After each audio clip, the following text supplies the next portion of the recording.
Hey guys, tonight we wander slowly into the strange and often uncomfortable world of medieval justice. Not the heroic world of knights in shining armor or grand castles on green hills, but the quieter, darker side of the Middle Ages. The side where laws were written with fear, punishments were designed to make examples out of people, and sometimes the line between justice and public entertainment became a little blurry. Because while medieval Europe gave us universities, beautiful cathedrals, and the early roots of modern law, it also gave us punishments that today sound less like legal systems and more like something out of a nightmare someone had after eating spoiled cheese. And the strangest part is that at the time, many of these punishments were considered perfectly reasonable. So before we begin, take a moment to like the video and subscribe if you enjoy slow, slightly strange journeys through history like this one. And if you'd like, let me know in the comments where you're listening from and what time it is for you right now. It's always fascinating to imagine people from all over the world quietly drifting off to sleep while learning about some of the weirdest moments in human history. Now, dim the lights, settle into your blanket, maybe let the quiet hum of a fan fill the room. And let's slowly step back into the medieval world. A time when justice could be loud, uncomfortable, and occasionally very creative. One of the gentler punishments, if we can call it gentle, was something known as the pillory. The pillory was essentially a wooden frame placed in a public square. It had holes for the head and hands, locking the unfortunate person in place while the townspeople gathered around. Now at first glance, this might not sound so terrible. Standing in a wooden frame for a few hours might seem more embarrassing than dangerous. But the medieval town square was not exactly known for its kindness. Once someone was locked into the pillory, they became the focus of the entire community's frustration, boredom, and creativity. People threw things. And unfortunately, they were rarely kind enough to throw soft bread or flowers. Rotten vegetables were the classic choice. Old eggs, spoiled fruit, and occasionally anything else that happened to be nearby. Sometimes fish. Sometimes mud. Sometimes objects that were significantly less pleasant. The crowd laughed, shouted insults, and treated the whole event like an afternoon performance. In a time before television, public punishment could become a very popular form of entertainment. For the person trapped in the wooden frame, however, the experience could be long and miserable. They couldn't wipe their face. They couldn't move. They simply had to stand there while the crowd decided how creative it wanted to be that day. And yet, strangely enough, the pillory was considered a relatively merciful punishment. Because other medieval penalties could be far worse. Another device that appeared in many towns was something called the dunking stool. This punishment was often used for people accused of disturbing the peace, spreading gossip, or arguing loudly in public. Which in medieval communities could include a surprisingly wide range of behavior. The dunking stool was essentially a chair attached to a long wooden beam positioned over a river or pond. The accused person would be tied into the chair. Then slowly lowered into the water. And raised back up again. And lowered again. And raised again. Over and over. Now, the idea was not necessarily to drown the person, although accidents certainly happened. The goal was humiliation. A crowd would gather by the riverbank to watch the spectacle. Children would point. Adults would laugh. And the unfortunate person in the chair would be dipped into cold river water again and again while everyone watched. In winter, this experience was particularly unpleasant. Because medieval winters were not exactly known for being warm. And rivers in northern Europe had a habit of being painfully cold. But once again, the goal was not only punishment. It was also a public lesson. A reminder to everyone else watching that certain behaviors could quickly turn you into the main attraction of the afternoon. Of course, medieval punishments were not always limited to humiliation. Sometimes they crossed into territory that feels almost surreal today. One example involved something called trial by ordeal. Now imagine being accused of a crime in a time before fingerprints, forensic science, or reliable witnesses. Instead of gathering evidence, the medieval solution was sometimes to ask God directly. Or at least, that was the idea. If someone was accused of theft or another serious offense, they might be forced to hold a piece of red-hot iron. Yes. A glowing bar of metal taken straight from the fire. They would carry it for several steps while priests and officials watched. Then their hand would be wrapped in cloth and left to heal for a few days. If the wound healed cleanly, it meant God had protected them and they were innocent. If the wound became infected, blistered badly, or looked terrible after a few days, then clearly God had not intervened. Which meant the person was guilty. From a modern perspective, this system has a few obvious problems. Holding a piece of red-hot iron tends to produce burns regardless of innocence. But in the medieval worldview, divine judgment was expected to intervene. And many people genuinely believed the process was fair. Or at least fair enough.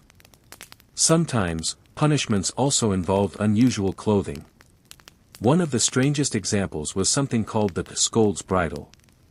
Despite the somewhat friendly name, it was not particularly pleasant. The device was a metal cage placed over the head. Inside the cage was a small metal plate that pressed down on the tongue. This meant the person wearing it could not easily speak. Which, according to the authorities, solved the problem of excessive talking or arguing. The wearer would then be led through the streets while the town observed the result. It was essentially a medieval version of a very public reminder to stay quiet. And although the punishment sounds unusual today, at the time it was used in several parts of Europe. Mostly for people accused of constant gossip or loud arguments. Which, if applied today, might make many modern neighborhoods surprisingly quiet. And then there were punishments designed to last much longer. Sometimes days. Sometimes weeks. And occasionally longer than anyone would want to think about. One such punishment involved cages hung from city walls. Inside the cage would be a criminal who had committed a serious offense. The cage was suspended high above the ground where everyone entering the city could see it. Travelers would pass beneath it. Merchants would walk by. Children would point upward and ask uncomfortable questions. The person inside the cage became a permanent warning. A reminder hanging above the road about what happened when laws were broken. Sometimes the prisoner was already dead. Other times, they were not. Which made the experience significantly worse. And the medieval world, as it turns out, had many more creative ideas when it came to punishment. Ideas that could feel bizarre, cruel, theatrical, or occasionally all three at once. But to understand why these punishments existed, we also need to understand the world they came from. A world where governments were weaker, communication was slower, and maintaining order often depended on fear. Visible fear. Public fear. Fear that people could see every time they walked through the town square. Because in a time without modern policing, the law often relied on spectacle. And medieval Europe became very good at spectacle. So as the night grows quieter and the candles of our imaginary medieval town flicker gently in the darkness, we can continue our slow journey through the strange and sometimes unbelievable world of medieval justice. A world where a simple mistake could turn into a very public lesson. And where the definition of punishment was often limited only by human imagination. And as we continue our quiet walk through the strange corridors of medieval justice, it becomes clear that the people of the Middle Ages believed punishment needed to be seen. Not hidden away behind stone walls or quietly handled in distant courts, but displayed openly in the center of town where everyone could witness it. Justice, in their minds, worked best when it was memorable. And medieval authorities were surprisingly good at making things memorable. One particularly uncomfortable example was something known as the stocks. Now at first glance, stocks might seem similar to the pillory we mentioned earlier, but there was a small difference that made the experience uniquely unpleasant. Instead of locking the head and hands in place, stocks trapped the ankles. The unfortunate person would be forced to sit on the ground while their legs were stretched out through holes in a wooden frame. Once locked in place, they could not stand, walk, or move very much at all. And while this might sound slightly less humiliating than being upright in the pillory, the reality was often worse. Because sitting on hard ground for hours or even days can become surprisingly painful. Your back begins to ache. Your legs start to cramp. And eventually the simple act of sitting becomes its own form of torture. Meanwhile, the public gathered. And as with many medieval punishments, the crowd was encouraged to participate. Rotten vegetables made another appearance. Old bread, spoiled fruit, and occasionally mud were thrown with impressive enthusiasm. But sometimes the punishment was simply boredom. The person trapped in the stocks had nothing to do except sit there and think about what had led them to this particular moment in life. Perhaps they had stolen something small. Perhaps they had argued with the wrong person. Or perhaps they had simply annoyed someone powerful. Because medieval justice, like many legal systems throughout history, was not always perfectly fair. And occasionally the punishment depended less on the crime and more on who happened to be watching. But humiliation was only one side of the medieval punishment system. Another side involved pain. Not necessarily immediate death, but discomfort carefully designed to last as long as possible. One method involved something called the whipping post. This punishment was exactly what it sounded like. A tall wooden post stood in the town square. The accused person would be tied to it, often with their back exposed. Then a designated official, sometimes called a beadle or town officer, would carry out the sentence. The number of lashes was usually announced beforehand. 10 lashes. 20. Sometimes more. And the entire process happened in full view of the public. Crowds gathered, much like they did for the pillory or stocks. Some watched quietly. Others cheered. And a few probably wished they had chosen a different afternoon activity. Because witnessing punishment up close was not always a pleasant experience. The sharp crack of the whip echoed through the square. Each strike served as a reminder to everyone present. Break the rules, and this could be you. Interestingly, the medieval world placed great importance on symbolism. Punishments were rarely random. They were often carefully designed to match the crime in some way. If someone stole bread, they might be forced to return it publicly while standing in the stocks. If someone spread rumors or insults, they might wear a sign explaining their offense. And sometimes that sign could be surprisingly specific. In certain towns, offenders were made to wear large wooden plaques around their necks describing exactly what they had done. Imagine walking through the marketplace with a sign that reads something like, "I stole 3 chickens." Or perhaps, "I lied to my neighbors." It was medieval honesty, forced upon you whether you liked it or not. And while the punishment might seem mild compared to more brutal alternatives, the embarrassment could linger long after the sign was removed. Because medieval towns were small. Everyone knew everyone. And memories tended to last. Another unusual punishment involved forced labor, though not in the way we might imagine today. Sometimes criminals were required to perform humiliating tasks in public spaces. Cleaning streets. Carrying heavy stones. Or repairing parts of the town wall while guards watched carefully. The goal was not just to complete work.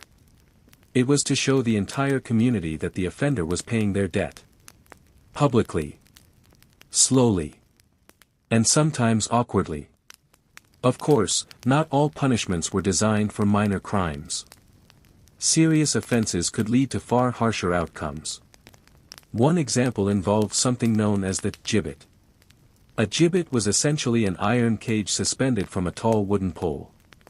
Inside the cage would be the body of an executed criminal. The cage was placed near roads or town entrances where travelers would easily see it. And it stayed there. For weeks. Sometimes months. Occasionally even years. Over time the body inside the cage slowly decayed, leaving behind only bones and scraps of clothing. It sounds unpleasant, and it certainly was. But from the perspective of medieval authorities, it served an important purpose. It warned travelers. It reminded locals. And it made absolutely certain that the crime would not be forgotten anytime soon. In a world where written records were limited and news traveled slowly, visual reminders became incredibly powerful. A skeleton hanging in a cage above the road tends to leave an impression. And yet, despite how grim some of these punishments may sound, it's important to remember that the medieval world was not entirely obsessed with cruelty. Many communities genuinely believed these methods maintained order. They believed visible consequences discouraged crime. And in many cases, they may have been correct. Fear can be a surprisingly effective motivator. But medieval justice also had moments of strange creativity. Punishments that seem almost oddly theatrical when viewed from our modern perspective. Take, for example, something known as the chivalry. This was not exactly an official legal punishment, but it was widely practiced in many parts of Europe. If someone behaved in a way the community disapproved of, perhaps marrying someone much younger, or acting in a way considered scandalous, neighbors might gather outside their home at night. They brought pots, pans, drums, anything capable of making loud, unpleasant noise. Then they would begin banging, shouting, clanging metal together in a chaotic midnight concert. The goal was simple: embarrassment. The noise continued until the household inside understood the message. Your neighbors are not impressed. It was essentially medieval social media outrage, but performed with cookware. And while it might seem humorous today, at the time it could be extremely stressful for the person targeted. Sleep became impossible. The entire neighborhood knew something had happened. And reputation, in a small medieval town, was everything.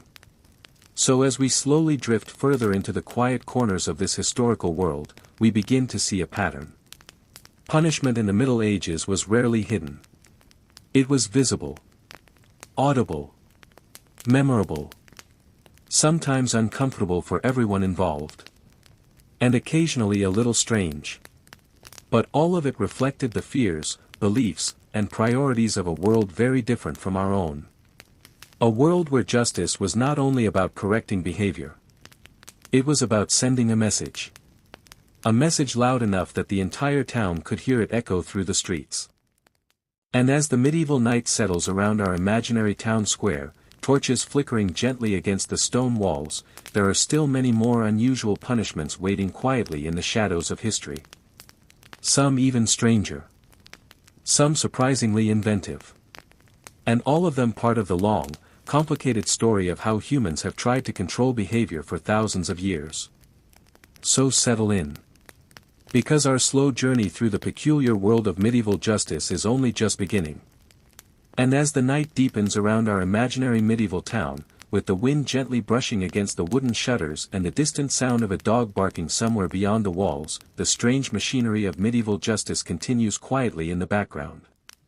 Because punishment in the Middle Ages did not only happen in the bright chaos of the town square. Sometimes it happened in quieter places. Places where the audience was smaller, but the lesson was meant to travel just as far. One such place was the city gate. Nearly every medieval town had one. A heavy wooden structure set into thick stone walls, guarded day and night, controlling who entered and who left. Merchants passed through with carts full of grain or wool.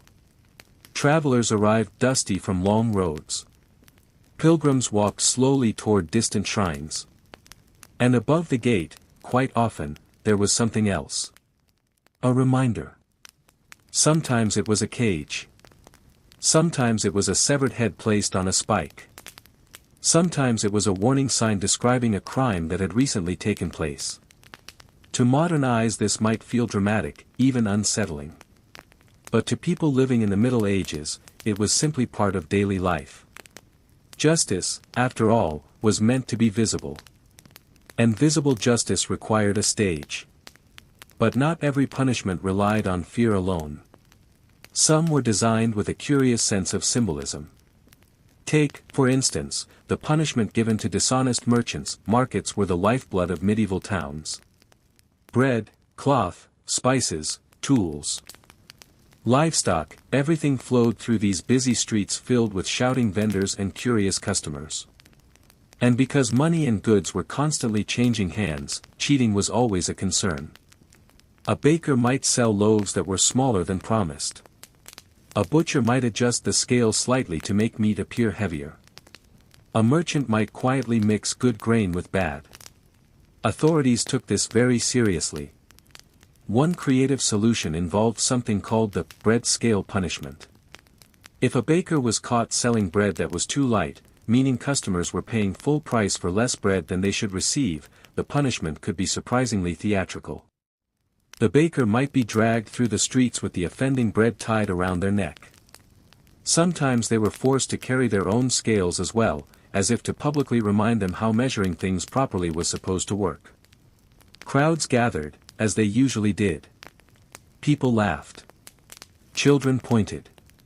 And the baker, walking slowly through the marketplace, probably wished very deeply that they had simply added a little more flour to the dough.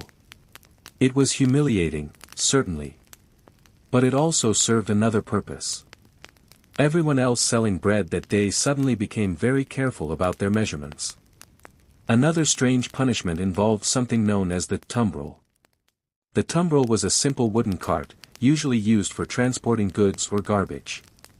But in certain cases, it had another role. Someone accused of minor crimes or public misbehavior might be placed in a cart and paraded through the town streets. It moved slowly. Very slowly. Allowing everyone to get a good look. Sometimes a sign was hung around the person's neck explaining their offense. Other times the town crier walked ahead of the cart announcing the crime loudly so no one would miss the story. Imagine standing in your doorway on a quiet afternoon, hearing the crier approach. His voice echoes down the street. "Make way! Make way! Here rides Thomas the tanner, who was caught watering down his ale." And slowly, the cart appears. Inside sits Thomas, looking deeply uncomfortable while his neighbors wave politely or perhaps shake their heads in disappointment. It was part punishment, part parade. And very difficult to forget. But medieval justice was not always about humiliation or spectacle. Sometimes it relied on something much quieter. Isolation. Because in small communities, being cut off from others could be just as painful as any public punishment. One method involved temporary banishment. The offender would be ordered to leave the town for a certain number of days. 10 days. 30 days. Sometimes longer. This might not sound too terrible at first. A little time away from town could even feel like a vacation. But in the medieval world, leaving town meant leaving safety. Outside the walls were forests, rough roads, bandits, wild animals, and the constant uncertainty of where your next meal might come from. Most people depended entirely on their local community for survival. Being forced outside that protective circle, even briefly, could be frightening. And when the person eventually returned, the experience often left a lasting impression. Because everyone knew where they had been. And why. Of course, sometimes punishments took on an almost strangely inventive form. Medieval authorities occasionally believed that fitting the punishment to the crime created a stronger lesson. A thief, for example, might be forced to return stolen goods while standing in the market square. But in some places, thieves were also required to carry the object they had stolen through town. If someone stole a chicken, they carried the chicken. If someone stole bread, they carried bread. And if someone stole something particularly large, well, that could turn into a very long and awkward walk. One recorded case involved a man forced to drag a stolen door through the streets while guards followed behind him. Which must have been an unusually tiring afternoon. But perhaps one of the most unusual medieval punishments involved something surprisingly simple. Silence. In certain monasteries and religious communities, punishment for minor offenses could involve enforced silence for long periods of time. Days. Sometimes weeks. The person was not allowed to speak. Not during meals. Not during work. Not even during casual conversation. They simply existed quietly while everyone else continued their normal routine. And while silence might sound peaceful to modern ears, extended silence in a communal setting can become strangely uncomfortable. Humans are social creatures. We talk. We laugh. We share small stories throughout the day. Removing that ability creates an invisible barrier between a person and everyone around them. Over time, the silence itself becomes the punishment. But perhaps the most fascinating thing about medieval justice is how normal all of this felt to the people living at the time. For them, these punishments were not bizarre curiosities. They were simply part of maintaining order in a complicated world. A world without modern police forces. Without surveillance cameras. Without forensic laboratories quietly analyzing evidence. Instead, medieval communities relied on visibility. Reputation. Fear. And occasionally a surprising amount of creativity. Because if punishment was memorable enough, perhaps fewer people would want to experience it for themselves. And so the strange theater of medieval justice continued day after day. In town squares. At city gates. Along dusty roads where travelers passed beneath silent warnings hanging high above the ground. Each punishment telling a story. Each story becoming another thread in the long and complicated history of how societies try, sometimes awkwardly, to keep themselves together. And as the night grows quieter still, with our imaginary town slowly settling into sleep beneath the glow of torchlight and moonlight, there are still many more curious corners of medieval life waiting patiently for us to explore. Because history, when you look closely enough, is full of moments that feel both distant and strangely familiar at the same time. And sometimes the most unusual stories are the ones that help us understand just how different the past truly was. And as our slow walk through the strange landscape of medieval justice continues, the quiet town around us begins to settle into the rhythm of night. Torches flicker along the stone walls. The marketplace that once buzzed with shouting merchants and clattering carts now sits almost silent, with only a few lanterns glowing in the darkness. But even when the town sleeps, the memory of its punishments remains. Because medieval justice did not only exist in the moment it was carried out. It lingered. Sometimes for days. Sometimes for years. And occasionally, for generations. One of the more unusual punishments used in certain parts of medieval Europe involved something that sounds almost harmless at first.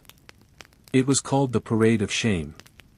Now, public humiliation had always been a favorite tool of medieval authorities, but this particular punishment took things a step further. Instead of simply locking someone in the pillory or stocks, the offender would be forced to walk through the town while the entire community watched. Sometimes they were made to ride backwards on a donkey. Yes, backwards. The logic was simple. Riding backwards made the person look ridiculous. And in a society that valued dignity and reputation, looking ridiculous in front of your neighbors was a serious problem. The rider might also be required to hold the tail of the donkey or wear strange clothing meant to highlight their crime. Meanwhile, a town crier often walked ahead of the procession loudly announcing what the person had done. Make way! Make way! Here rides Martin the miller, who watered down his flour and cheated his customers. And behind the donkey came the crowd. Some laughing. Some whispering. Some simply watching quietly. The entire event moved slowly through the narrow streets, turning everyday alleys into a moving stage of embarrassment. For the person riding the donkey, it must have been an extremely long journey. Because every familiar face in town suddenly became part of the audience. Another punishment, slightly quieter but equally uncomfortable, involved something called the Cage of Repentance. This device appeared in several medieval cities. It was usually a small wooden or iron cage placed in a public location, sometimes attached to the outside wall of a church.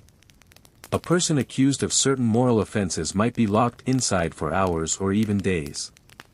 Unlike the pillory, which fixed the body in an awkward position, the cage allowed the person to sit or stand. But the real punishment was visibility. Everyone passing by could see them. People walking to church. Children running through the streets. Travelers arriving from distant villages. All of them would notice the cage.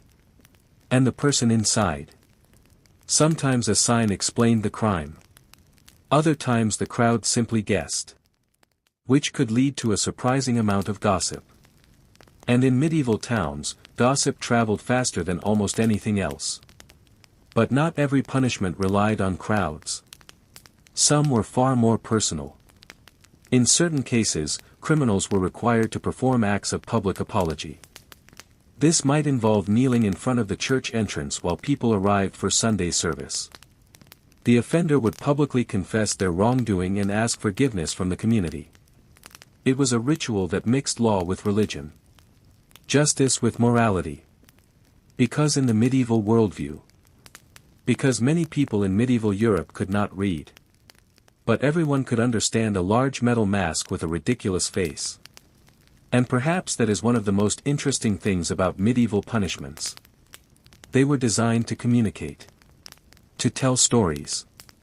To send clear signals to everyone who witnessed them. Even if those signals came wrapped in humiliation, spectacle, or uncomfortable creativity. So as the quiet medieval night continues to unfold around us, and the narrow streets grow darker under the slow glow of lantern light, the strange theater of justice carries on. A world where laws were enforced not only with authority, but with imagination. Where punishment could be a warning, a performance, and a lesson all at the same time. And where the past, strange as it sometimes seems, was simply another attempt by humans to create order in a complicated world. And our slow journey through that world is far from over.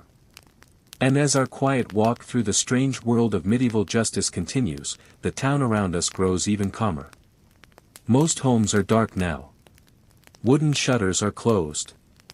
The distant murmur of voices has faded into the soft night air. But history rarely sleeps. Even in the quietest corners of the past, strange ideas about justice and punishment continue to evolve in ways that might feel unusual to us today. One such example involved something that sounds almost oddly ceremonial. It was called walking the boundary in shame. Now medieval towns and villages often had clearly marked borders separating one community from another. These boundaries mattered. They determined where taxes were collected, where laws applied, and which lord controlled the land. If someone committed certain crimes against the community, such as repeated theft or disturbing the peace, they might be forced to walk the entire boundary of the town while accompanied by officials and witnesses. Slowly. Very slowly. Sometimes barefoot. The walk could take hours. Fields stretched beyond the walls, small forests appeared along the edges of farmland, and dirt roads curved through quiet countryside. The offender walked all of it. The journey was not meant to cause pain exactly, but it served as a reminder. You belong to this community. And the community remembers what you did. At certain points along the route, the person might be required to stop and publicly acknowledge their wrongdoing. In some places, they even had to touch boundary stones as a symbolic gesture of respect for the town they had wronged. It was punishment mixed with ritual. A slow-moving apology carried across the landscape itself. Another strange method of justice involved confiscation with ceremony. Today, if authorities seize property, it often happens through paperwork and quiet legal procedures. In the medieval world, things were rarely quiet. If someone was convicted of serious crimes, their belongings could be publicly seized by officials who entered the home while neighbors gathered outside. Furniture. Tools. Livestock. Sometimes even cooking pots. Each item might be carried out of the house and recorded while witnesses observed. The process turned private loss into a public event. People passing by could easily see what was happening. And the message was clear. Breaking the law could cost you everything. Yet for all the noise and spectacle of medieval punishment, there were also moments when justice took a surprisingly reflective tone. In certain towns, offenders were ordered to perform acts of charity as part of their punishment. They might be required to provide food for the poor, repair damaged roads, or help rebuild parts of the town that had fallen into disrepair. These tasks were not exactly easy. Carrying stones, mixing mortar, or distributing food day after day could be exhausting. But unlike humiliation punishments, these penalties attempted to restore something positive to the community. In a way, they turned wrongdoing into reluctant generosity. And occasionally, people who performed these duties well managed to slowly repair their reputation. Which, in medieval towns, was not an easy thing to accomplish. But perhaps one of the most unusual punishments involved something that seems strangely modern. A written confession. Now literacy was not widespread during the Middle Ages, but written records still held powerful meaning. If someone committed certain offenses, especially involving dishonesty, they might be required to sign or mark a written statement describing their crime. This document could then be displayed in a public place such as a church door or marketplace board. For days or weeks, people passing by could read the confession. Or have it read aloud by someone who could read. The offender's name remained attached to the story. In a world where reputation traveled quickly through word of mouth, a written record made the memory even more permanent. It was medieval accountability in its own quiet way. Of course, not all punishments were designed to teach lessons or restore order. Some were simply designed to remove troublemakers entirely. Banishment was one of the oldest forms of punishment known to human societies. And medieval Europe used it frequently. A person declared banished was ordered to leave the town or region, sometimes forever. The moment was often announced publicly. Witnesses gathered. Officials made the declaration. And the individual had little choice but to pack whatever belongings they could carry and begin walking. Beyond the town walls stretched miles of uncertain roads. Travel during the Middle Ages was not easy. Forests could be dangerous. Food was not guaranteed. And strangers were not always welcomed kindly. For someone who had lived their entire life inside the protection of a familiar community, banishment meant stepping into a world that felt very large and very uncertain. Yet even this punishment had a strange logic. By removing the offender, the town restored its sense of safety. Order returned. Life continued. And slowly the memory of the crime faded into the background of everyday life. Because medieval towns, like any human community, had short attention spans once new stories began to unfold. Markets reopened. Children ran through the streets. Church bells rang again the following morning. And somewhere along the dusty roads outside the town, another traveler walked quietly toward an uncertain future.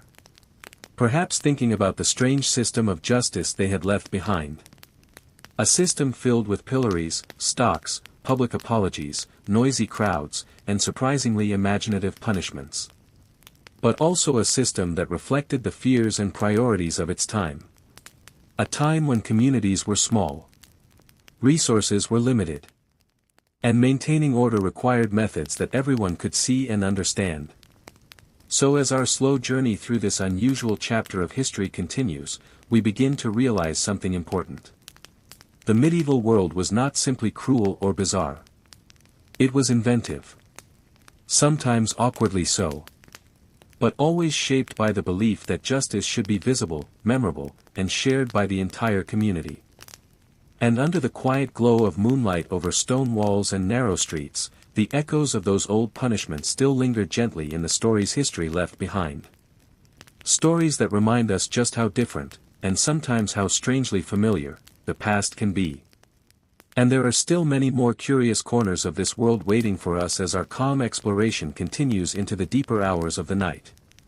And as the quiet hours of the night stretch on, our slow journey through the peculiar world of medieval justice continues, drifting gently through time like the soft glow of a lantern carried down a narrow cobblestone street. The town is nearly silent now. Somewhere in the distance, a horse shifts in a stable. A wooden sign creaks slightly in the cool night air. The faint smell of smoke from dying hearth fires drifts through the streets. But even in this peaceful moment, the systems that governed medieval life never truly rested. Because maintaining order in a town full of people, animals, markets, travelers, and unpredictable events required constant attention. And sometimes that attention produced punishments that were not only strange, but surprisingly elaborate. One example of this can be found in something known as the apology procession. Now, in many medieval communities, crime was not always treated purely as a legal problem. It was often seen as a disturbance to the harmony of the entire town. So restoring that harmony sometimes required something more than punishment. It required public acknowledgement. If someone insulted a neighbor, damaged property, or caused conflict within the community, they might be ordered to take part in a carefully organized apology procession. This involved walking through the streets accompanied by town officials, sometimes clergy, and occasionally even the person they had wronged. The offender might carry a candle or hold a small wooden cross while walking. These objects symbolized repentance and humility. The walk usually ended at the church, where the person would publicly apologize and promise not to repeat the offense. From a modern perspective, this might feel slightly theatrical. But in the medieval world, symbolism mattered deeply. A slow walk through familiar streets while neighbors quietly watched could feel far more powerful than a simple fine. Because everyone saw it. And everyone remembered. Another curious punishment involved something that sounds almost like an early version of community service. In certain towns, people who committed minor crimes were required to maintain parts of the local infrastructure. Roads, for example, were extremely important in medieval life. They connected villages to markets and cities. But maintaining roads required constant work. Rain turned dirt paths into thick mud. Wagon wheels carved deep ruts into the ground. And over time, travel could become slow and difficult. So occasionally, offenders were sentenced to spend several days repairing sections of the road. They carried stones, filled holes, flattened the earth. Sometimes under the watchful eye of town officials. Travelers passing by would see them working quietly along the roadside. And the connection between crime and consequence became visible to everyone using that path. It was a punishment that improved the town while also reminding the offender of their place within it. But perhaps one of the more unusual ideas in medieval justice involved the belief that objects themselves could be part of the crime. If a tool or weapon was used in wrongdoing, that object might also receive its own strange form of punishment. For example, if someone committed a violent act using a particular knife or club, the object might be publicly destroyed. Officials sometimes broke the item in front of witnesses or threw it into a river. The idea was symbolic. The tool had been part of the crime. And so the tool must also be removed from the world. It might sound unusual today, but medieval thinking often mixed law with symbolism in ways that modern legal systems rarely do. Because for them, justice was not only about people. It was about restoring order to the entire environment. And that included the tools, spaces, and symbols connected to wrongdoing. Of course, not all punishments involved crowds or ceremonies. Some were far quieter. In monasteries and religious communities, discipline could take a different form. One such method involved temporary isolation. A monk who broke the rules of the monastery might be required to eat alone for several days. While the other monks gathered for meals, conversation, and prayer, the offender sat quietly at a separate table. Meals were simple. Conversation was absent. And the silence could feel surprisingly heavy. In communities built around cooperation and shared routine, being separated even briefly could feel like a powerful reminder of one's mistakes. The punishment did not rely on humiliation. Instead, it relied on reflection. Time to think. Time to reconsider one's actions. And time to quietly return to the rhythm of the community afterward. But perhaps the most fascinating part of medieval punishments is that they reveal something deeper about how people of that time understood society itself. To them, the town was not just a place to live. It was a fragile system that required balance. Every baker, farmer, merchant, guard, and priest played a role in keeping that system stable. When someone broke the rules, the balance was disturbed. Punishments were not just about correcting behavior. They were about restoring that balance in a visible and memorable way. Sometimes that meant embarrassment. Sometimes hard work. Sometimes symbolic rituals that today might seem almost poetic. And sometimes punishments that feel oddly creative, even if they were uncomfortable for the people involved. But as we sit quietly here in the calm darkness of our imaginary medieval town, listening to the faint rustle of night wind along stone walls, it becomes clear that these strange systems of justice were simply one way humans tried to solve a timeless problem. How do you encourage people to live peacefully together? How do you discourage selfishness, dishonesty, or conflict? Every society has wrestled with these questions.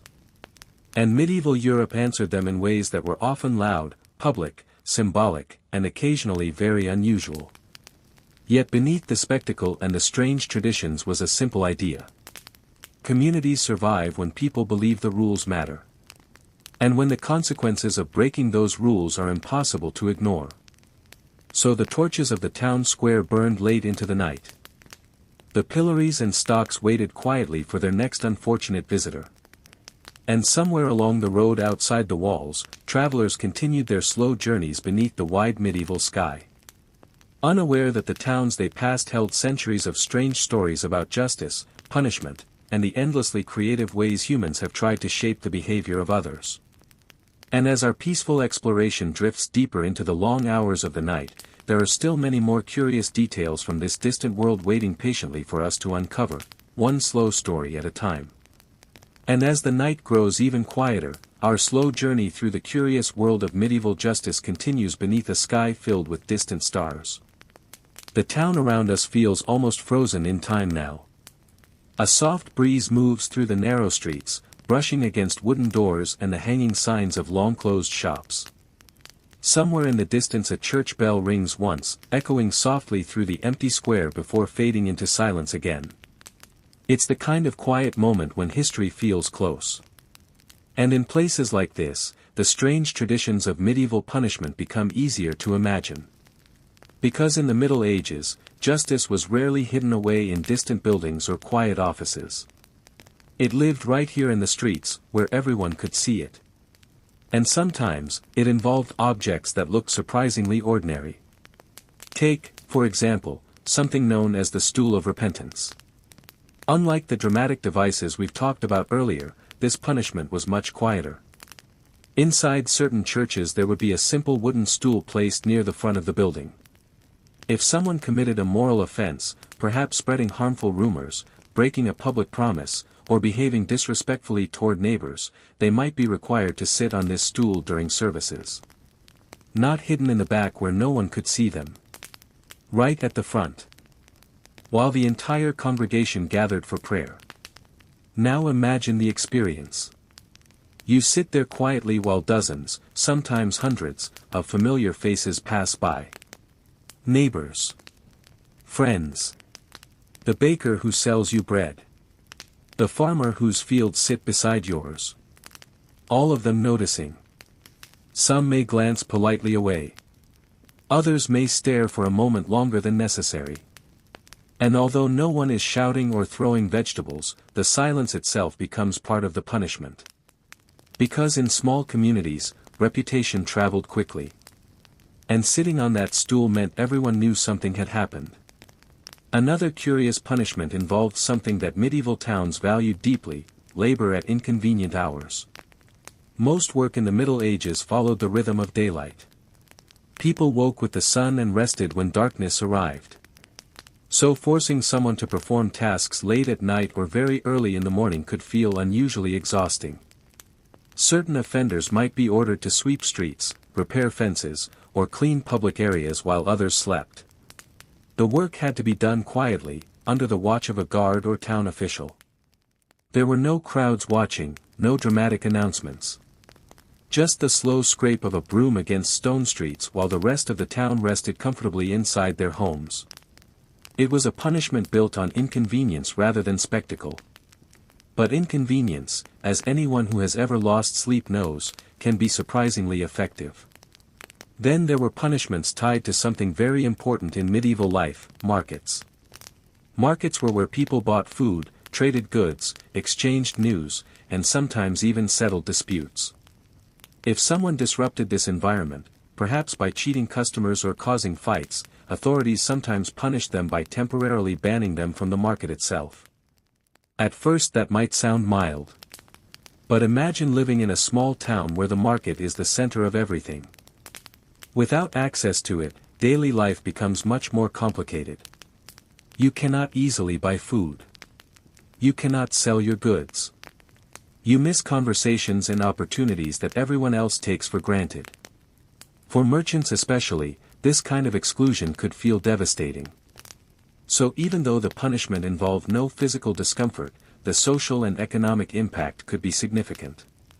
But medieval justice was not always about discouraging wrongdoing. Sometimes it also involved reminding people about the importance of honesty. In certain places, individuals caught lying in legal disputes might be required to stand before a local court and repeat their testimony while holding a religious symbol, often a cross or sacred text. The act was meant to reinforce the seriousness of truth. Because medieval society believed strongly that lying under oath could disturb both earthly justice and divine order. Standing there, repeating your words carefully while witnesses listened, must have felt like a very long moment indeed. And yet, through all of these strange customs and creative penalties, one thing becomes very clear.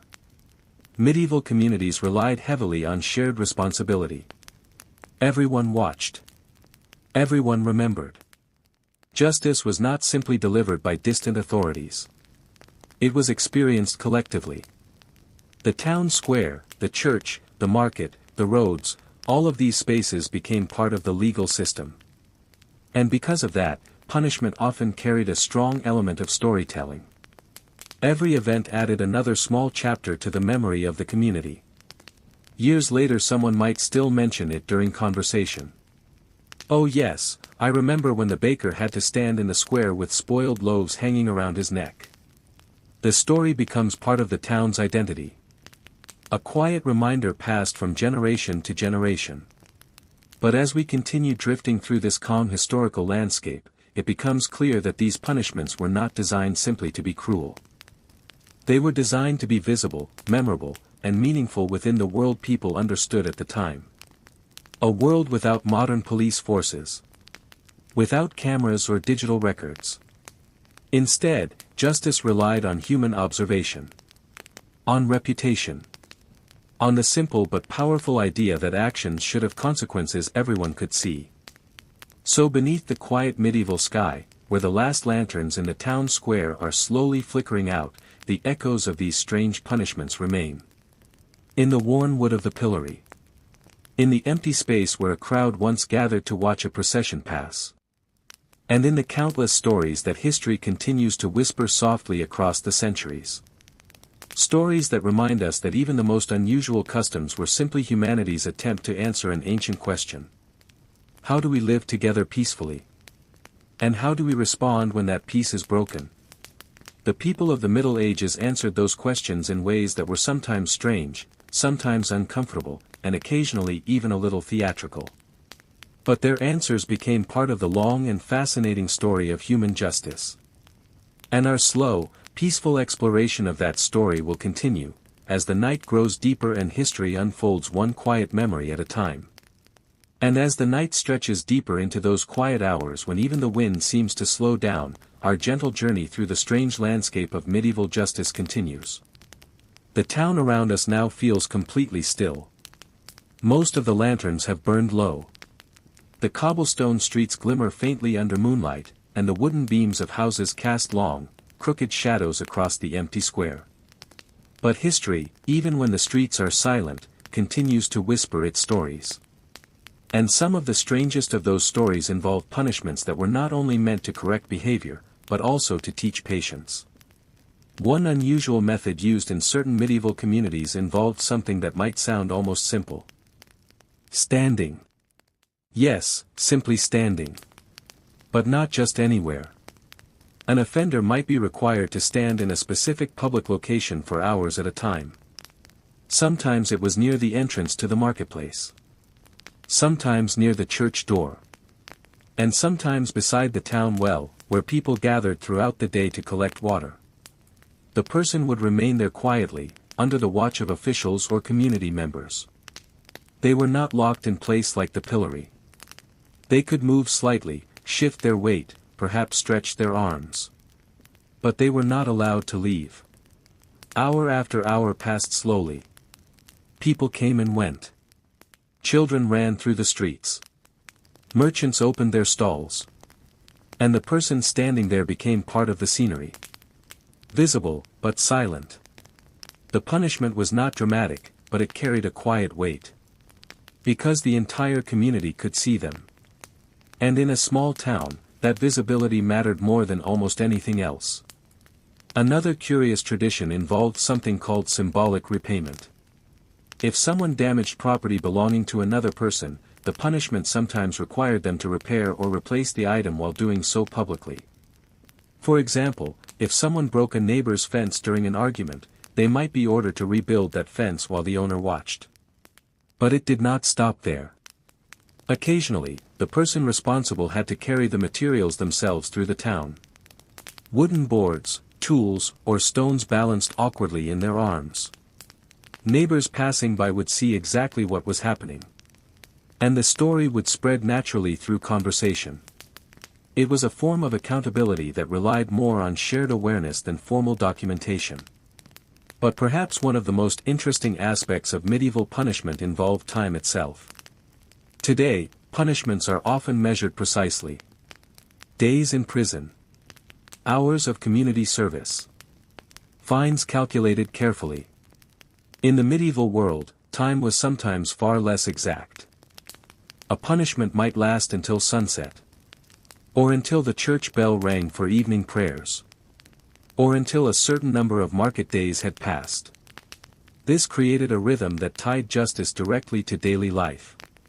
If someone was placed in the stocks until sunset, they could watch the sun slowly move across the sky.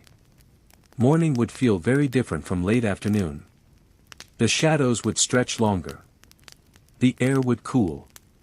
And the moment of release would arrive gradually as daylight faded.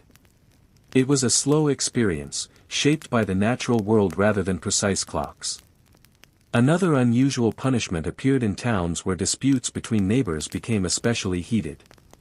Instead of issuing a simple fine, authorities sometimes required both parties to share a public meal. This might sound almost pleasant. But imagine sitting at a table directly across from someone you recently argued with. A guard or official nearby. Other townspeople quietly watching from a distance. The two individuals would eat together while discussing the disagreement under supervision. The idea was not humiliation. It was resolution. Medieval communities understood that unresolved conflicts could continue causing problems long after the original argument ended. So forcing people to talk face to face, even awkwardly, sometimes helped restore peace. And in many cases, shared food has a remarkable way of softening anger. Even in the Middle Ages. But as we continue our calm walk through this quiet historical town, one truth becomes clearer with every story. Medieval justice was rarely simple. It mixed punishment with symbolism. Embarrassment with practicality. And sometimes even moments of unexpected wisdom. Because these communities were small. People depended on each other every day. Farmers needed blacksmiths. Merchants needed farmers. Families relied on neighbors during harvests, illness, and difficult winters. So completely destroying someone's place in the community was rarely the goal. Instead, punishments often aimed to correct behavior while keeping the person within the social circle. It was a careful balancing act. Too harsh, and the town lost a useful member. Too lenient, and the rules lost their meaning. So the strange devices of medieval justice, the pillory, the stocks, the shame masks, the donkey parades, were part of a larger system. A system built on visibility, memory, and shared understanding. Under the quiet medieval sky, these punishments became small performances played out in familiar spaces. The town square. The church steps. The winding streets between timber houses. Each event adding another story to the town's collective memory.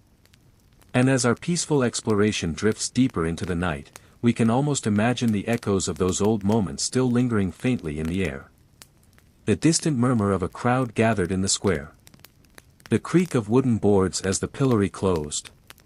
The slow clatter of a cart carrying someone through the streets in a parade of embarrassment. They are only echoes now.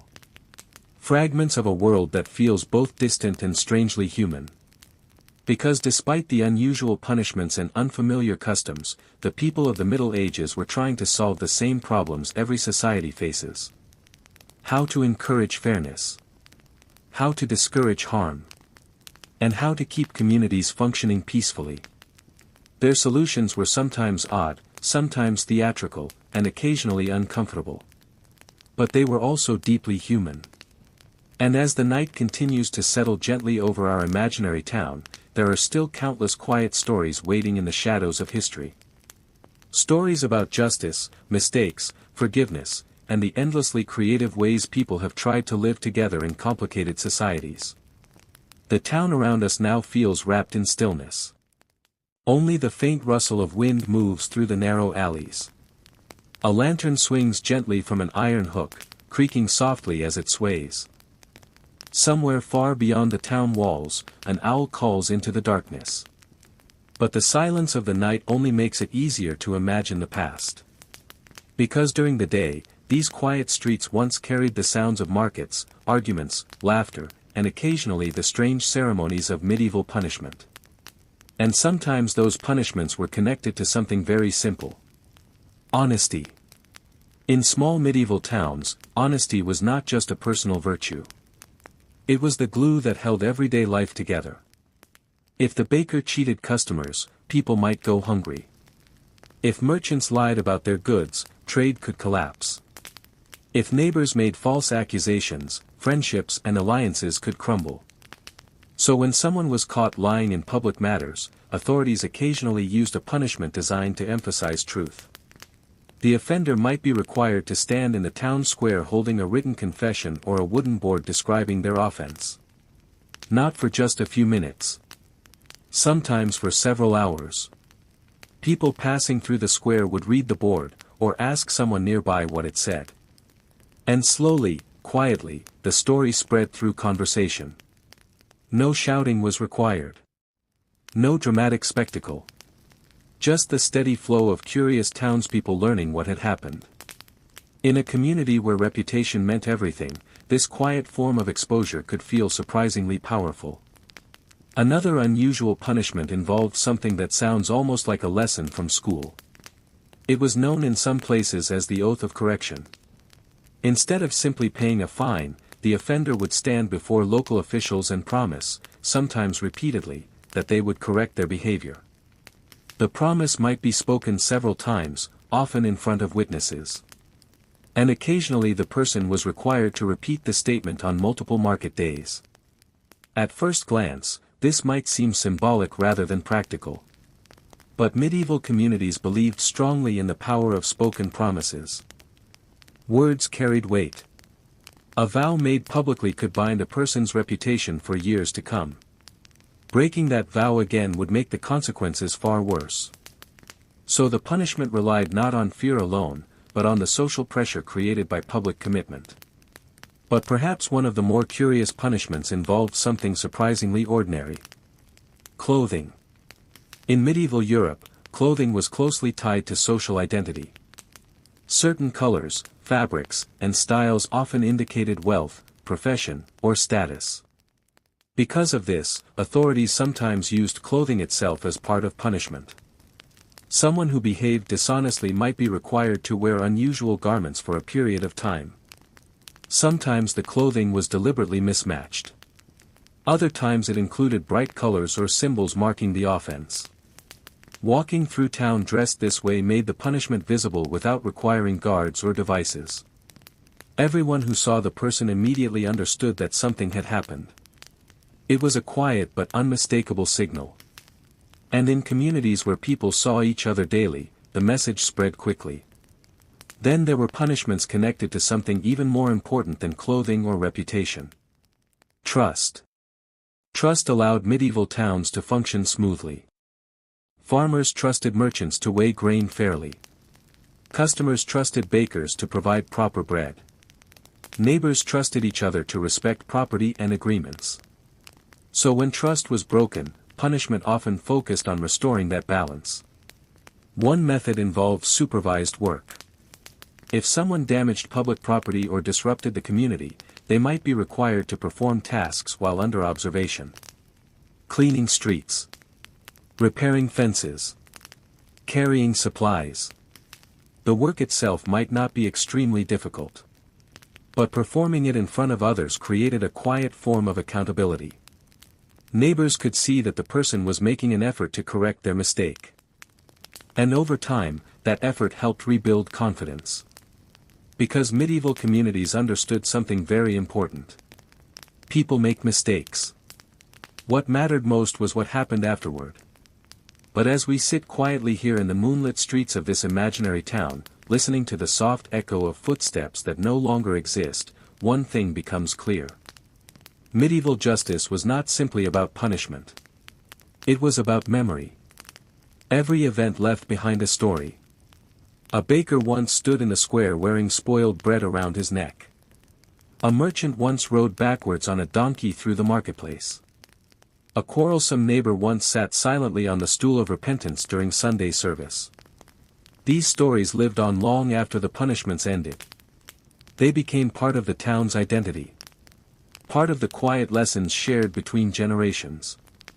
And while the devices themselves, the stocks, the pillories, the cages, may have disappeared over time, the human desire to maintain order within communities has never really changed.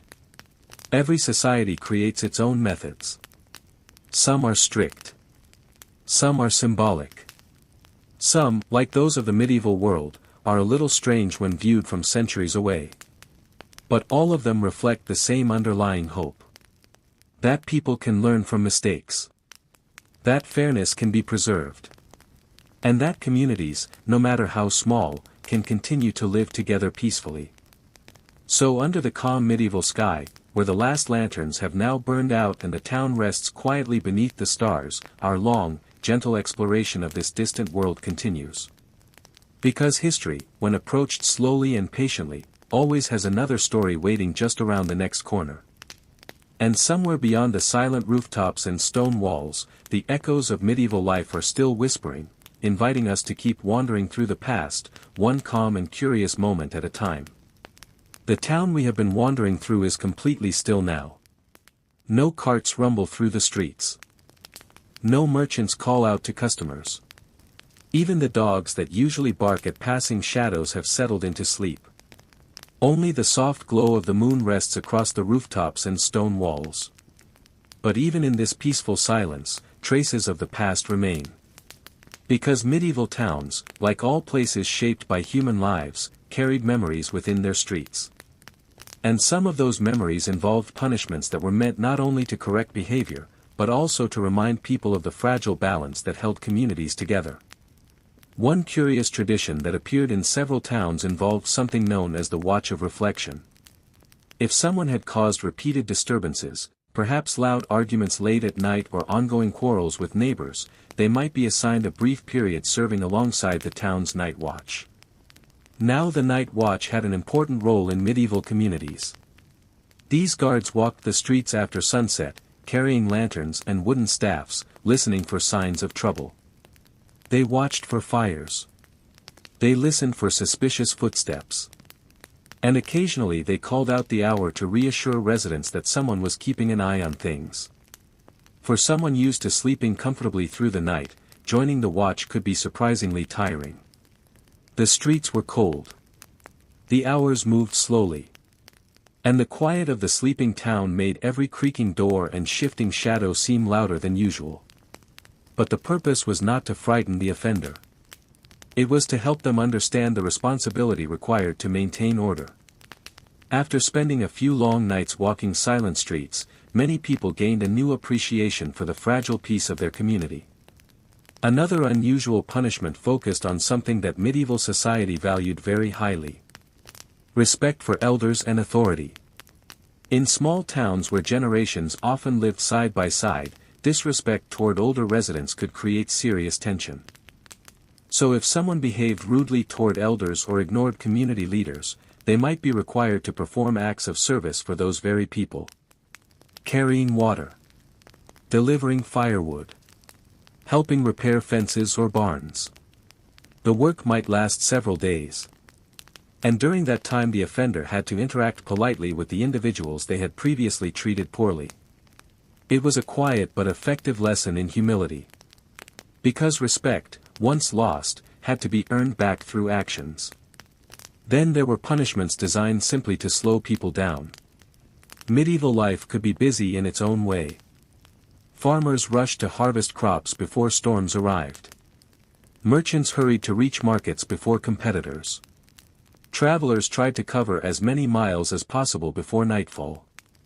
But if someone acted recklessly or caused problems through careless behavior, they might be sentenced to a task requiring extreme patience. One such task involved copying documents.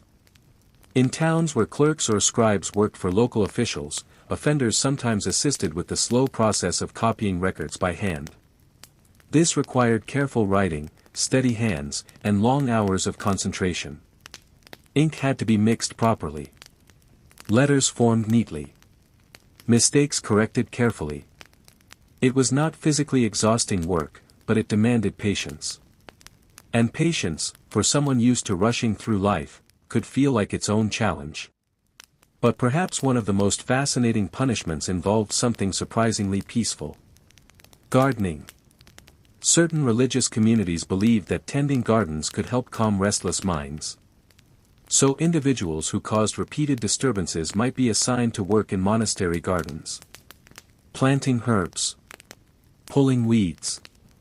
Watering small rows of vegetables. The work was quiet and repetitive. Birds sang nearby. Wind moved softly through the plants.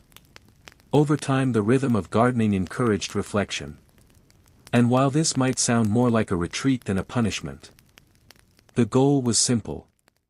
Create space for calm thinking. Because sometimes the best way to correct behavior is not through embarrassment or fear, but through quiet moments of reflection. And as we continue wandering slowly through this peaceful medieval landscape, one thing becomes clearer with every story. The punishments of the Middle Ages were not all brutal or dramatic. Some were. But many were simply creative attempts to restore balance in small communities where everyone depended on one another. A baker needed customers. Customers needed bread. Farmers needed merchants. Merchants needed roads that were safe to travel. Every role mattered. And when someone disrupted that system, the community responded in ways designed to remind them of their place within it. So beneath the moonlit rooftops of our quiet town, the echoes of these old traditions still seem to linger. The footsteps of night watchmen walking slowly along the walls. The faint creak of wooden stock standing empty in the square. The quiet murmur of neighbors sharing stories beside evening fires long ago. All of it part of the strange, thoughtful, sometimes awkward world of medieval justice. A world where punishment could be loud or quiet, humiliating or reflective, dramatic or surprisingly gentle. But always meant to keep the delicate balance of community life intact. And as the night grows deeper still, and the stars drift slowly across the sky above our imaginary town, there are countless more small stories hidden in the folds of history. Stories about mistakes, forgiveness, patience, and the many ways people across centuries have tried to live together peacefully. The town we have been imagining now sleeps completely. Behind wooden doors and thick stone walls, families rest beside fading hearth fires. The market square that once echoed with voices is now empty, the cobblestones pale under moonlight. But even in silence, the town holds its memories. Because medieval communities, perhaps more than we realize today, lived through stories. Stories about neighbors, about mistakes, and about the unusual ways people were reminded to live peacefully together. And some of those reminders involved something surprisingly simple. Apologies. Now today, apologies often happen quietly. A few words spoken privately, perhaps a quick message or handshake. But in medieval towns, apologies could sometimes become public events. If someone insulted another person loudly in the marketplace, or caused a dispute that disturbed the community, authorities might require them to make a formal apology in the same place where the problem began. The offender would stand before witnesses. Sometimes the person they had wronged stood nearby. And the apology had to be spoken clearly so others could hear. There was something powerful about this. Not humiliation exactly, but accountability. Because when words cause harm in public, repairing that harm in public can carry a certain balance. And often, once the apology was given, the matter was considered closed. Life could move forward again. Another unusual tradition involved something that might seem a little unexpected. Carrying a candle. In some religious communities, individuals who committed certain moral offenses were required to walk through the town holding a lit candle during special services or gatherings. The candle symbolized reflection and repentance. It was not meant to embarrass the person as much as remind them, and the community, that mistakes could lead to growth. As the individual walked slowly through familiar streets, the small flame flickering in the evening air, neighbors watched quietly. No shouting. No crowds throwing vegetables. Just a calm procession that ended at the church door. Once the candle was placed near the altar, the punishment was complete. It was a peaceful ritual, rooted more in symbolism than fear. But perhaps one of the most interesting punishments involved something very practical. Teaching responsibility. If someone repeatedly behaved recklessly, perhaps damaging tools, mistreating animals, or causing small accidents through carelessness, they might be assigned responsibility for maintaining certain equipment belonging to the town. For example, they could be required to care for communal tools used during harvests or repairs. Sharpening blades. Cleaning handles. Making sure everything was ready when needed. This work demanded patience and attention to detail. And over time, it helped reinforce an important lesson. When people depend on shared resources, responsibility matters. Carelessness affects everyone. But as we continue wandering slowly through this calm historical world, another pattern begins to appear. Many medieval punishments involved time spent doing something useful. Not simply waiting or suffering, but contributing. Someone might repair broken roads. Clean parts of the marketplace. Help rebuild fences damaged by storms. While doing this work, the person remained visible to others. Neighbors passed by and saw the effort. And slowly, quietly, trust could begin to rebuild. Because in communities where everyone depended on one another, rebuilding trust was essential. And that brings us to something important about medieval life. Despite the strange punishments we've discussed, the pillories, the donkey parades, the shame masks, many communities were surprisingly focused on restoration. Not simply removing people forever, but correcting mistakes so that life could continue. Because losing members of a small community carried real consequences. Every farmer, baker, carpenter, and merchant played a role. And removing someone entirely could weaken the system. So punishment often walked a careful line. Strong enough to discourage bad behavior. But balanced enough to allow people to return and contribute again.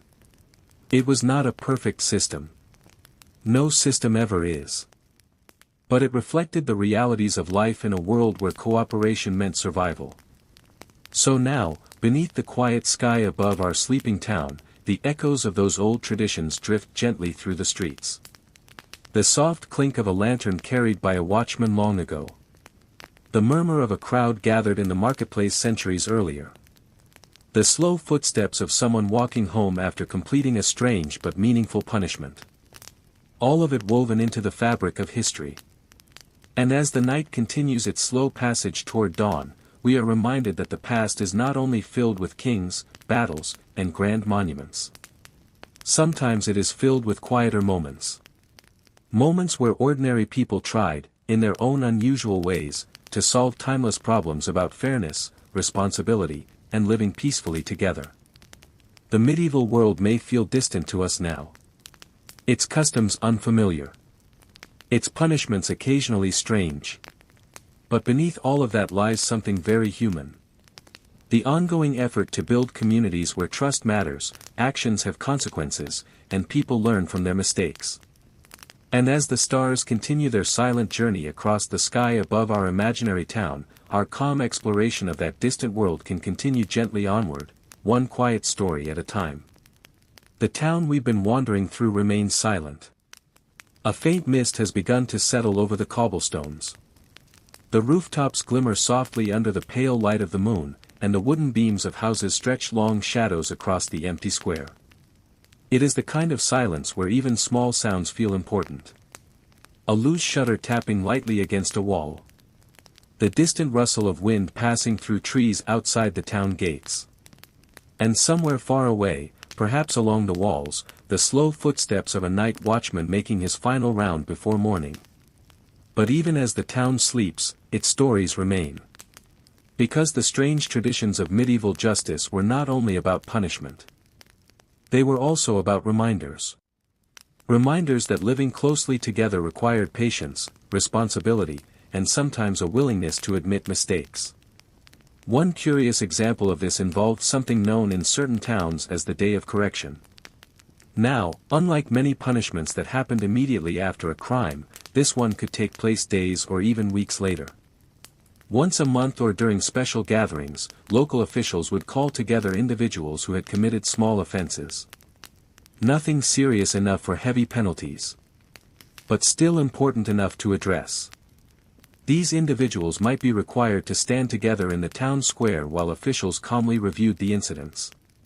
No shouting. No dramatic spectacle. Just a quiet reminder that actions had consequences. Afterward, the offenders might perform small tasks for the community. Cleaning public spaces. Helping repair fences. Assisting with preparations for upcoming markets or festivals. The event turned correction into something almost routine, part of maintaining order within the community. Another unusual tradition involved something we might call symbolic labor. If someone repeatedly complained about how the town was run, criticizing decisions or stirring arguments, authorities occasionally responded with a simple solution. They assigned that person responsibility for helping with the very tasks they had criticized. If someone complained about the poor condition of roads, they might help repair them. If someone argued about the cleanliness of the marketplace, they might spend a few mornings sweeping it. This approach served two purposes. First, it helped improve the town itself. Second, it reminded the offender that managing a community required effort. Complaining was easy. Maintaining order required work. But perhaps one of the most thoughtful punishments involved something that seems almost peaceful. Observation. In certain cases, individuals who caused repeated trouble were required to spend time observing the work of others. A merchant might stand beside experienced traders for several market days, watching how goods were weighed properly. A young craftsman might spend time with a respected artisan, learning patience and skill. The idea was simple. Sometimes mistakes happen not out of malice, but from ignorance or carelessness. And careful observation could teach lessons that punishment alone might never achieve. It was a quiet form of correction, almost like an early version of mentorship. But as we continue drifting through the quiet streets of this imaginary medieval town, another important truth slowly emerges. Medieval justice often relied on something we rarely think about today. The power of community memory. In a world without digital records, without large bureaucracies tracking every offense, people remembered things personally. Neighbors remembered. Families remembered. Children grew up hearing stories about events that had happened years earlier. Someone might point to the old pillory in the square and say, "That's where the baker once stood when he cheated the town." Another might recall the day a merchant rode backwards on a donkey through the market. These stories became part of the town's identity. Not simply tales of punishment, but lessons carried quietly from one generation to the next. And because everyone knew the stories, the need for repeated punishment sometimes faded. Memory itself became a form of discipline. But now, as our long and peaceful exploration of medieval justice continues, the sky above our town begins to change slightly. The darkest hours of night are slowly giving way to the faintest hint of morning. The stars are still visible, but the eastern horizon has begun to soften. Soon the town will wake again. Farmers will step outside to check their animals. Bakers will light their ovens.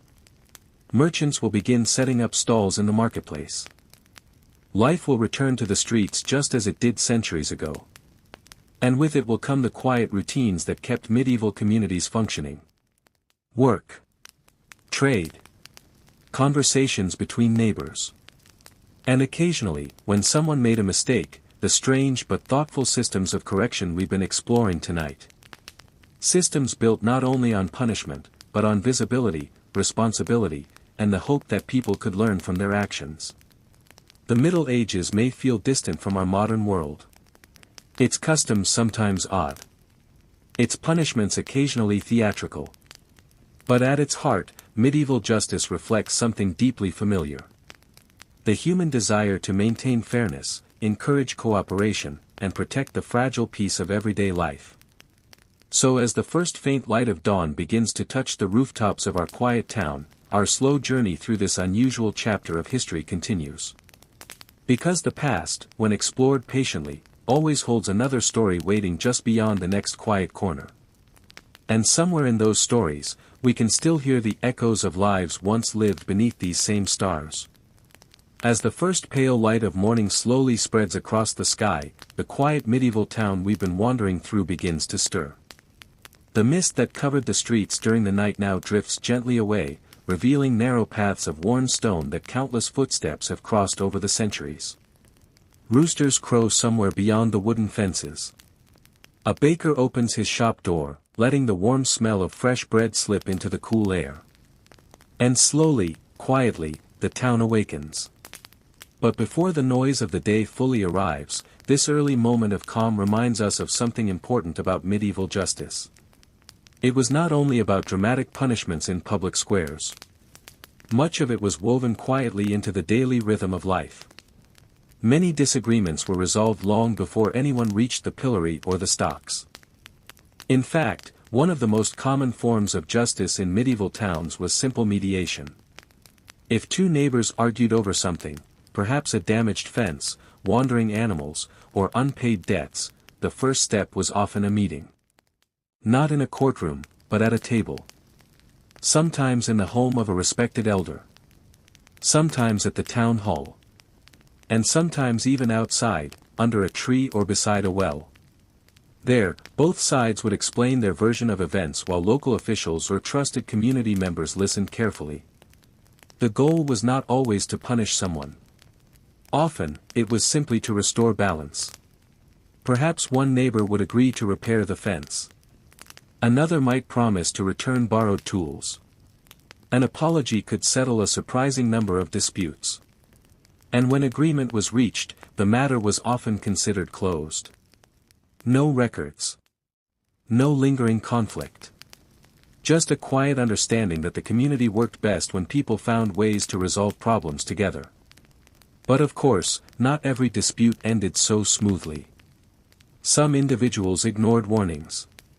Some repeated the same small offenses again and again. And that is when the town's more visible punishments returned. Yet even these were often designed with a sense of proportion. Medieval towns understood something very practical.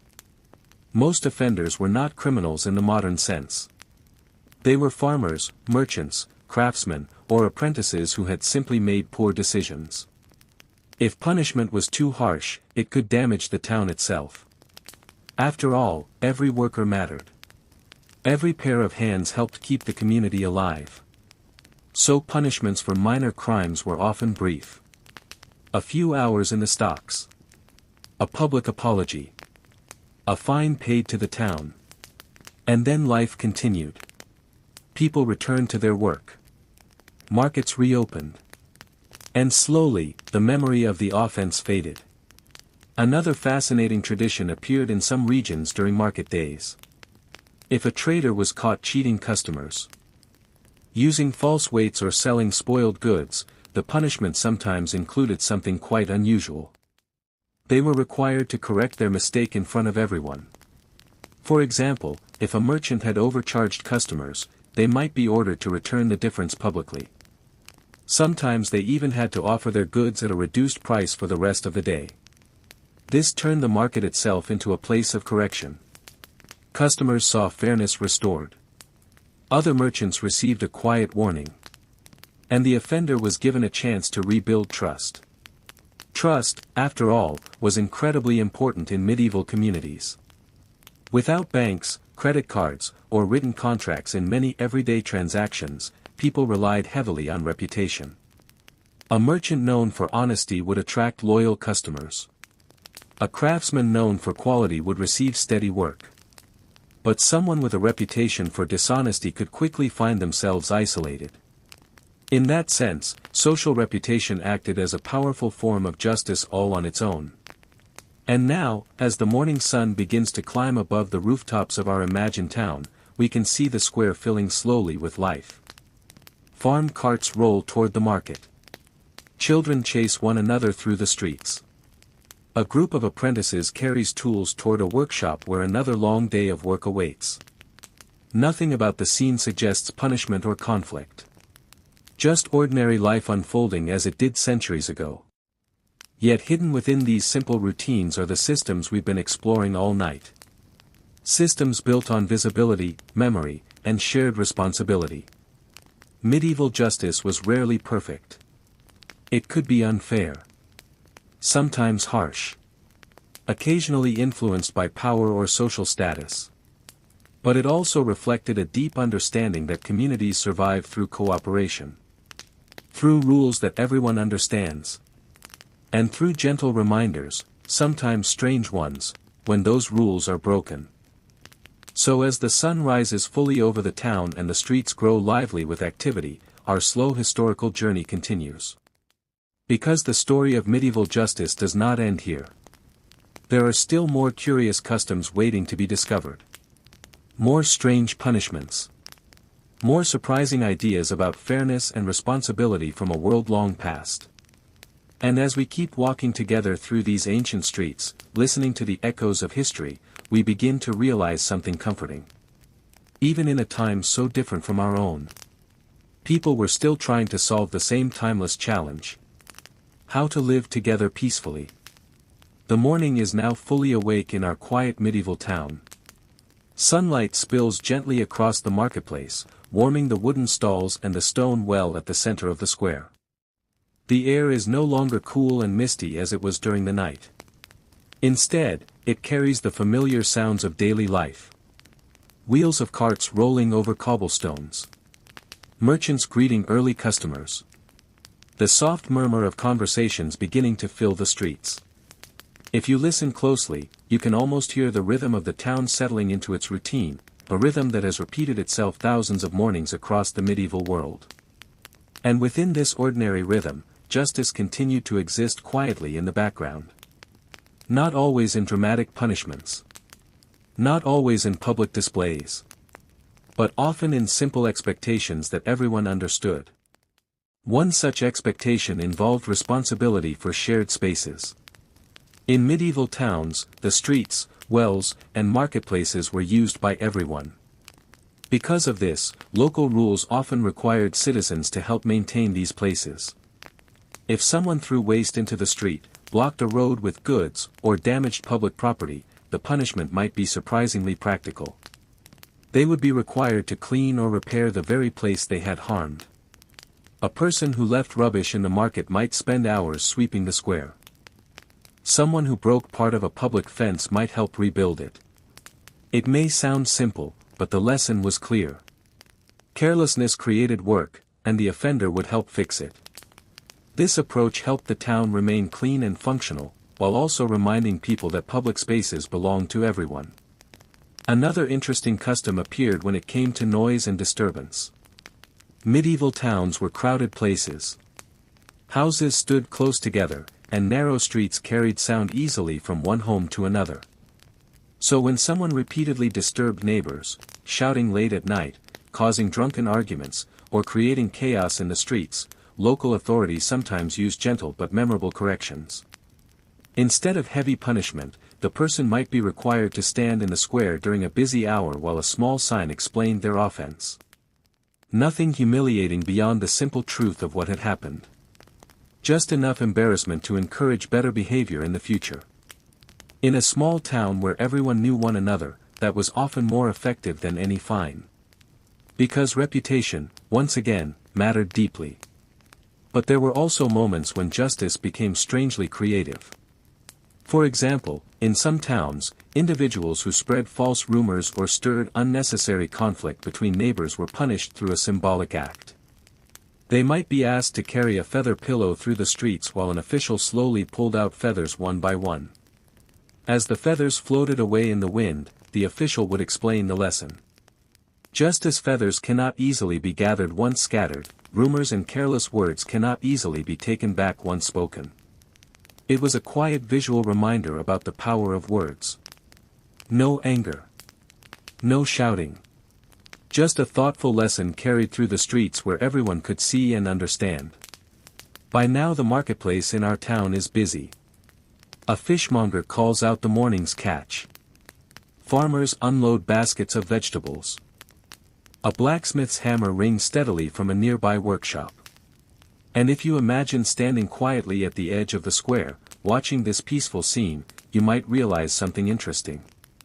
Despite all the strange punishments and unusual traditions we've been discussing through the night and into the morning, most days probably passed without any punishment at all. People simply lived their lives. They worked. They traded. They raised families. And they followed the rules because doing so made life easier for everyone. Justice existed not only in punishment, but in the shared understanding that cooperation kept the town safe and stable. Yet even in such ordinary moments, the tools of medieval justice remained nearby. The wooden stock still stood near the town hall. The pillory still waited quietly in the square. Not constantly used, but always present, silent reminders that the community expected fairness and responsibility. And as the sun climbs higher, casting stronger light across the rooftops, the energy of the town grows. Children run errands for their families. Travelers enter through the gates after long journeys along dusty roads. News from other towns begins to spread through conversations in the market. Life continues. And somewhere within that life, someone may make a mistake.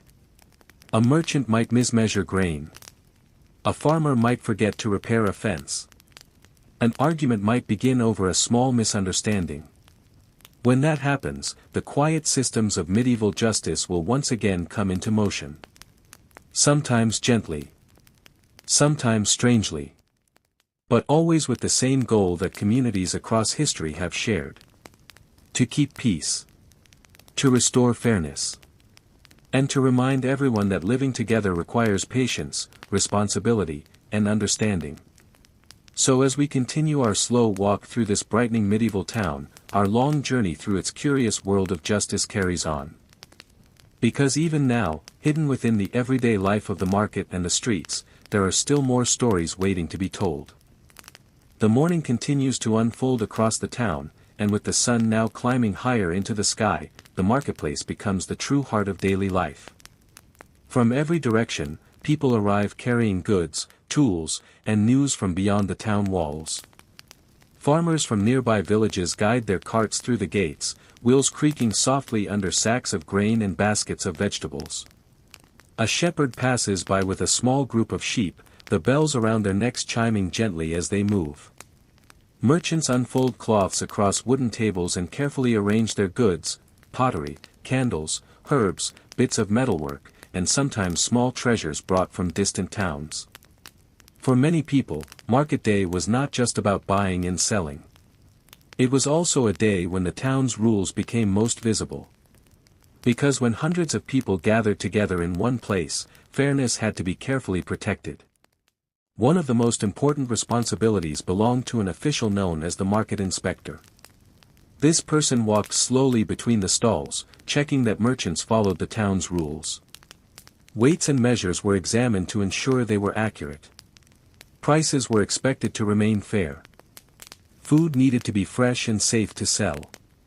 If a trader attempted to trick customers, perhaps by using a false weight or hiding spoiled goods beneath fresh ones, the inspector could stop the sale immediately. But again, the punishment often reflected the practical nature of medieval justice. Instead of long trials or distant courts, problems were often handled right there in the marketplace. If a baker sold bread that was too small for the agreed price, the bread might be measured in front of everyone. If it failed the test, the baker could be required to give extra loaves to customers or pay a fine to the town. This simple act ensured fairness without bringing the entire market to a halt. And for the rest of the merchants watching nearby, the lesson was clear. Honesty kept business running smoothly. Another fascinating rule involved the order of selling goods. In some towns, certain products had to be sold in a particular order to protect both buyers and sellers. For example, local farmers often had the first opportunity to sell their goods before outside traders. This helped support the town's own community before allowing distant merchants to compete. If an outsider ignored this rule and began selling too early, they might be required to close their stall for part of the day. It wasn't meant to drive them away. It simply ensured balance within the marketplace. Balance was important in many aspects of medieval justice. Because towns understood that trade only worked when people trusted one another. Trust meant that a buyer believed the goods were fair. Trust meant that merchants believed rules would apply equally to everyone. Without trust, the market would collapse into arguments and suspicion. And so, many of the punishments we've been discussing, whether standing in the stocks, returning money to customers, or publicly correcting mistakes, were designed to rebuild that trust. They were visible, clear, and usually quick. As the morning slowly turns toward midday, the sunlight now fills the square completely. Shadows shrink beneath the stalls. The smell of cooking food drifts from a nearby tavern where travelers and workers stop for a short rest. Laughter mixes with the voices of merchants calling out prices. Children weave through the crowd carrying small baskets or messages from their families. If you were standing quietly at the edge of this busy square, it might feel difficult to imagine that this peaceful place was also the setting for so many strange punishments and curious traditions. But that contrast is exactly what made medieval justice so unique. It lived side by side with ordinary life. One moment the square might hold nothing more than traders and shoppers. The next moment, it could become a place where a dishonest merchant faced correction. A place where a careless mistake was acknowledged. A place where fairness was restored before the entire community. And then, just as quickly, life would continue as if nothing unusual had happened. Markets reopened. Trades resumed. Conversations carried on. The town returned to its steady rhythm. By now the sun has reached the middle of the sky, and the day is at its busiest. But our journey through this town, and through the fascinating world of medieval justice, is far from finished. Because as afternoon approaches, another important part of town life will begin to appear. The place where disputes were formally heard. The place where officials gathered to listen, question, and decide. The town court. And within those quiet chambers, we will soon discover even more surprising ways medieval communities tried to maintain order, fairness, and peace.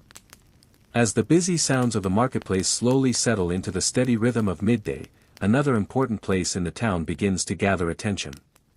Just beyond the square, near the stone building that serves as the town hall, a small group of people quietly approaches a wooden doorway. This is where the town court meets. Unlike the noisy energy of the market outside, the atmosphere here is calm and deliberate. Inside, a long wooden table stands near the front of the room. A few benches line the walls where townspeople can sit and listen. There are no grand decorations. No towering marble columns. Just a simple room where problems are discussed and decisions are made. At the center of the table sits the town's magistrate, an official chosen to oversee local disputes and ensure that the town's rules are followed. Sometimes this role is held by the mayor. Sometimes by a respected elder or landowner trusted by the community. Beside them may sit several council members who help listen to the cases brought before them. One by one, people step forward to explain their concerns. A farmer might claim that a neighbor's animals damaged his crops.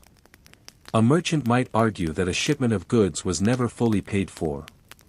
Two craftsmen might disagree about a shared contract. The magistrate listens carefully. Questions are asked. Witnesses may speak if they saw what happened. Unlike modern courts, these meetings often move quickly. Everyone present usually knows one another already, and the events being discussed are fresh in the community's memory. Because of this, the focus is often less about complicated legal arguments and more about simple fairness. What happened? Who was responsible? And what solution will restore balance between the two sides? Sometimes the answer is straightforward. A person may be required to repay money that was owed. A damaged fence might need to be rebuilt. A public apology might settle an argument that has grown too loud. But occasionally, the cases become stranger. Medieval courts sometimes dealt with disputes that seem unusual to modern ears. For example, if animals caused damage, such as pigs wandering into a garden or chickens destroying a field of seedlings, the responsibility still had to be determined. The owner of the animals might be required to compensate the neighbor whose property was harmed. This may sound obvious, but in a world where animals moved freely through towns and villages, such disputes happen surprisingly often. Another curious case involved something known as community complaints. If a person repeatedly caused trouble, perhaps through constant arguing, drunken disturbances, or careless behavior, neighbors could bring a collective complaint before the court. Rather than punishing the person immediately, the magistrate might issue a warning. But if the behavior continued, stronger action could follow.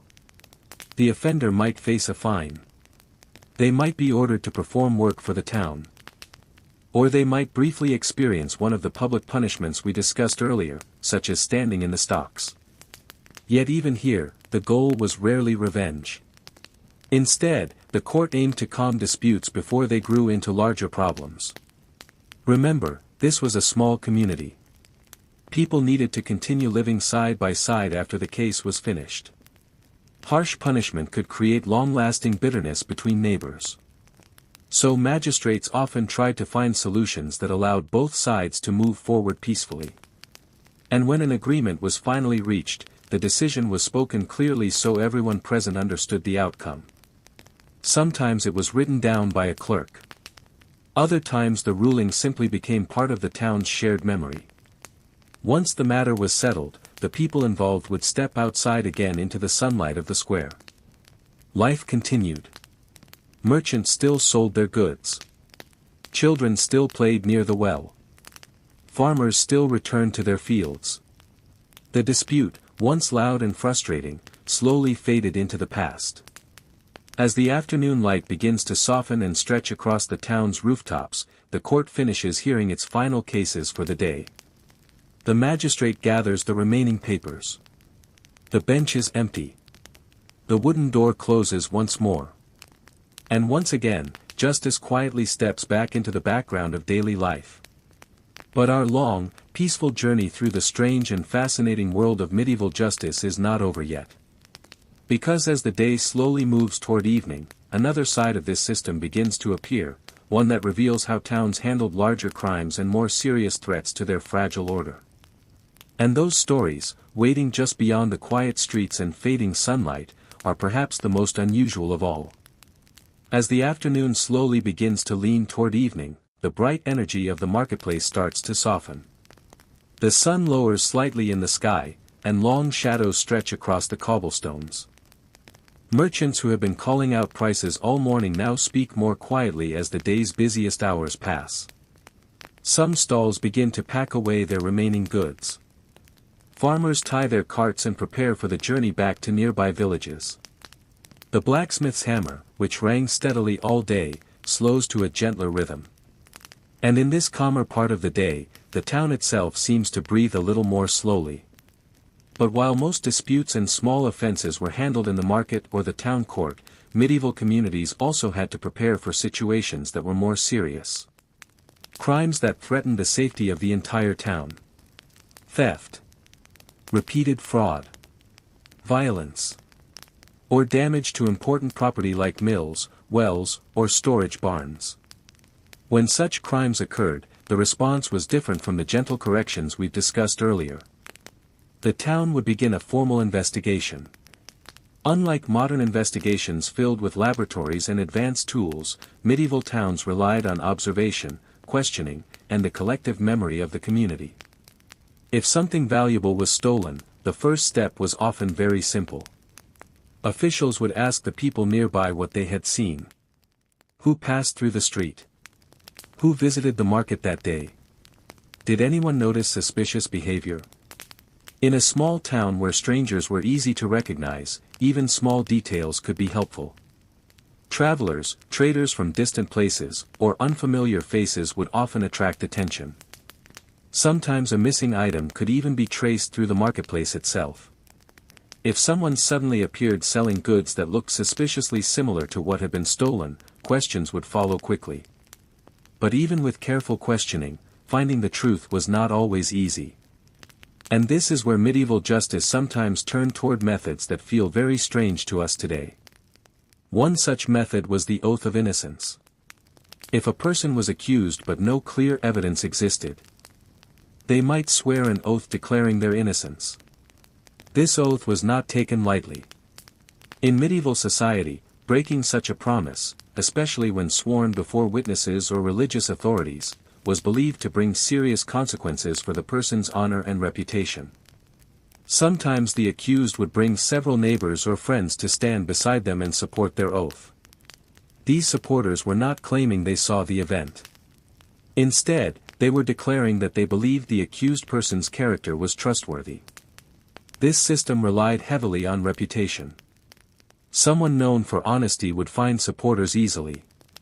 Someone with a history of trouble might struggle to gather people willing to defend them. Another unusual practice used in certain situations involved community searches. If stolen goods were believed to still be within the town, officials could organize a careful search of homes, barns, or storage areas. This was usually done with witnesses present to ensure fairness. Finding the missing object could quickly solve the case. But even when evidence appeared, the goal of justice was still to restore balance. If stolen goods were recovered and returned, the offender might face fines, temporary imprisonment, or public punishment, but they were often allowed to remain part of the community afterward.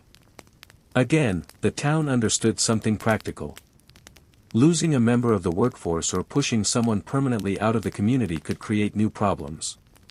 Rebuilding order was usually more important than seeking harsh revenge. By now, the golden light of late afternoon fills the town streets. The crowds have thinned. Only a few merchants remain in the marketplace. Children chase one another across the square while their parents finish the last small trades of the day. And if you walk slowly through the town now, you might notice something peaceful about it. All the strange systems we've been exploring, the markets, the courts, the punishments, the investigations, exist quietly beneath the surface of this ordinary life. Most people are not thinking about justice at all. They are thinking about supper, family, tomorrow's work, or the long journey home before night falls. And that may be the most interesting part of medieval justice. Despite its unusual customs and sometimes curious punishments, its greatest success was that it allowed daily life to continue. Peacefully. Predictably. Day after day. But as the sun continues its slow descent and the sky begins to soften with the colors of evening, our journey through this medieval town is not yet finished. Because night will soon return to the streets. And with it will come another set of traditions, the watchmen, the curfews, and the quiet rules that protected towns once darkness covered the roads beyond their gates. Those nighttime systems of order, just as strange and fascinating as the ones we've seen during the day, will soon begin their watch.